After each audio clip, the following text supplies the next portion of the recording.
Russia Ukraine వార్లో ఇప్పుడు long range కమికజే drones అనేవి రష్యాకి main plus biggest వెపన్స్గా మారాయి. ఎందుకంటే నెంబర్స్ అనేవి ఎవరి ఊహకి అందనంత వేగంగా పెరుగుతున్నాయి. ఈ నెంబర్ ఎక్కడికి వెళ్ళి చేరుతుందో తెలియక యుక్రెయిన్ దానికి ప్రిపేర్ అవుతుంది. రీసెంట్గా జెలెన్స్కీ రోజుకి 1000 డ్రోన్ ఇంటర్సెప్టర్స్ని మ్యానుఫ్యాక్చర్ చేయడానికి ప్రిపేర్ అవ్వమని తమ దేశ కంపెనీస్ని అడిగాడు. అంటే డైలీ కనీసం 1000 డ్రోన్స్ని హ్యాండిల్ చేసే లెవెల్లో సిద్ధం అవ్వాలని చూస్తుంది. ఇవన్నీ చిన్న డ్రోన్స్ కూడా కాదు, పెద్ద సైజు కమికజే డ్రోన్స్ 1000 నుండి 2000 కిలోమీటర్ల రేంజ్ ఉన్నవి. మరి యుక్రెయిన్ ఇలా ఎందుకు టెన్షన్ పడి ఇంతలా ఇంటర్సెప్టర్ ప్రొడక్షన్ని పెంచుతుంది? రష్యన్ డ్రోన్ నెంబర్స్ ఏ విధంగా పెరుగుతున్నాయి, ఫ్యూచర్లో ఆ నెంబర్ ఎక్కడికి పోతుందో అంచనా వేయాలంటే మనం వార్ స్టార్టింగ్ స్టేజెస్ నుండి చూడాలి. 2022 ఫిబ్రవరి 24న ఈ వార్ స్టార్ట్ అయింది. రష్యా ముందు చిన్న చిన్న లాయిటరింగ్ మ్యునిషన్స్ అంటే 50 కిలోమీటర్ల లోపు రేంజ్ ఉన్న స్వదేశీ ల్యాన్సెట్ లాంటి డ్రోన్లతో Ukrainian tanks, armoured vehicles, troops మీద దాడి చేసింది. యుద్ధం 6 నెలలు కొనసాగాక అరౌండ్ 2023 సెప్టెంబర్లో ఇరానియన్ షాహీద్ డ్రోన్ అనేది ఎంట్రీ ఇచ్చింది. ఇరాన్ నుండి ఇంపోర్ట్ చేసుకొని యుక్రెయిన్ మీద వాడింది. ఆగస్టు 2023కి అంటే సంవత్సరంలో రష్యా సుమారు 2000 డ్రోన్లని లాంచ్ చేసింది. నెలకి యావరేజ్ 160. మిజైళ్ల సంఖ్యతో పోలిస్తే పెద్ద తేడా లేదు. దాడి చేసేటప్పుడు ఫస్ట్ వేవ్లో డ్రోన్స్ని లాంచ్ చేయటం, టార్గెట్స్ దగ్గర ఉన్న ఎయిర్ డిఫెన్స్ సిస్టమ్స్ రెడీగా ఉన్న ఇంటర్సెప్టర్ మిజైల్స్తో వాటిని షూట్ డౌన్ చేయటం, అవి రీలోడింగ్ చేసుకునేటప్పుడు సెకండ్ వేవ్లో రష్యా మిజైల్స్ని లాంచ్ చేయటం.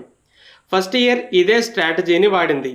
తర్వాత ఇరాన్ ప్రొడక్షన్ అనేది సరిపోక తమ దేశంలోనే ప్రొడక్షన్ ఫెసిలిటీస్ని ఏర్పాటు చేసుకోవడం స్టార్ట్ చేసింది. ఇక 2023 సెప్టెంబర్ నుండి 24 ఆగస్టుకి ఈ మంత్లీ యావరేజ్ కౌంట్ అనేది మెల్లగా పెరుగుతూ వచ్చింది.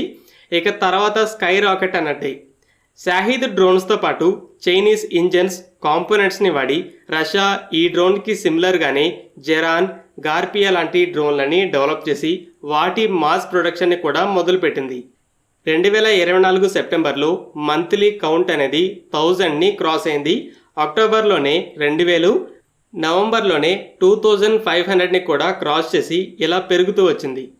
ప్రజెంట్ మంత్ గురించి క్లియర్ డేటా లేదు, కానీ లాస్ట్ మంత్కి వచ్చేసరికి కేవలం జూన్ నెలలోనే 5300కి పైగా డ్రోన్లని లాంచ్ చేసింది.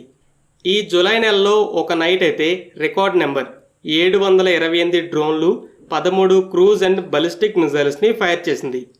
ఈ డ్రోన్ అటాక్స్, మిజైల్ అటాక్స్ అనేవి డైలీ జరగవు. కొన్ని రోజులు బాగా పీక్లో ఉంటాయి, కొన్ని రోజులు చాలా తక్కువ, కొన్ని రోజులు అసలు దాడే జరగదు. ఇలా రష్యా ఫస్ట్ ఇయర్ మంత్కి యావరేజ్గా 160 డ్రోన్లని లాంచ్ చేసి, సెకండ్ ఇయర్ 200 to 300 యావరేజ్తో ఫైర్ చేసి, తర్వాత సడన్గా లాస్ట్ ఇయర్ సెప్టెంబర్లోనే 1000కి జంప్ అయింది. దాదాపు సంవత్సరం తిరిగేసరికి ఆ మంత్లీ కౌంట్ 5000ని కూడా క్రాస్ అయింది. యుక్రెయిన్ ఈ నెంబర్ ఇంకా పెరుగుతుంది అని ఎక్స్పెక్ట్ చేసి డ్రోన్ ఇంటర్సెప్టర్స్ ప్రొడక్షన్ని డైలీ 1000కి కూడా పెంచాలని చూస్తుంది. యుక్రెయిన్ వార్ మోడ్లో ఇలాంటి డ్రోన్లని షూట్ డౌన్ చేయడం కోసం స్మాల్ ఇంటర్సెప్టర్ డ్రోన్స్, డిఫరెంట్ వెపన్స్ని డెవలప్ చేసుకొని ఫాస్ట్గా మ్యానుఫ్యాక్చర్ చేస్తుంది. రష్యాకి ఇప్పుడు ఈ డ్రోన్సే ప్రైమరీ వెపన్స్ అయ్యాయి. మిజైళ్ల సంఖ్య అయితే పెరగలేదు. ఈ సంవత్సరం జనవరి నుండి జూన్ వరకు అంటే మొదటి 6 నెలల్లో సుమారు 700 మిజైల్స్ని ఫైర్ చేసింది. యావరేజ్ సుమారు 120. యుద్ధం స్టార్టింగ్ టైంలో పెద్ద సంఖ్యలో మిజైల్స్ స్టాక్లో ఉన్నాయి. 2023లో వచ్చిన రిపోర్ట్స్ అయితే monthly 5 Iskander M ballistic missiles, 2 Kinzhal, 60 cruise మిసైల్స్ని మ్యానుఫ్యాక్చర్ చేస్తుంది. అయితే ఈ ఇయర్ రిపోర్ట్ని బట్టి ఇస్కందర్ ప్రొడక్షన్ రేట్ అనేది మంత్లీ 60 to 70కి జంప్ అయింది. 10 to 15 కింజాల్స్ ఉన్నాయి. క్రూజ్ మిసైల్ల ప్రొడక్షన్ అయితే అంతలా పెరగలేదు. మొదట స్టాక్లో ఉన్న మిజైల్స్ని వాడి తర్వాత ప్రొడక్షన్ రేట్ని పెంచడం ద్వారా మంత్లీ 100కి పైగా మిజైల్స్ని ఫైర్ చేసేలా ఆ నెంబర్ని మెయింటైన్ చేస్తూ వస్తుంది. కానీ డ్రోన్ నెంబర్స్ అనేవి కాంపౌండ్ ఇంట్రెస్ట్ అన్నట్టు మల్టిప్లై అవుతూనే ఉన్నాయి. ఒక షాహీద్ 136 డ్రోన్ ఖరీదు $20,000. 5 డ్రోన్స్ $100,000, 50 డ్రోన్స్కి $1 million. ఒక ఇస్కందర్ ఎం మిజైల్ ఖరీదు 3 మిలియన్.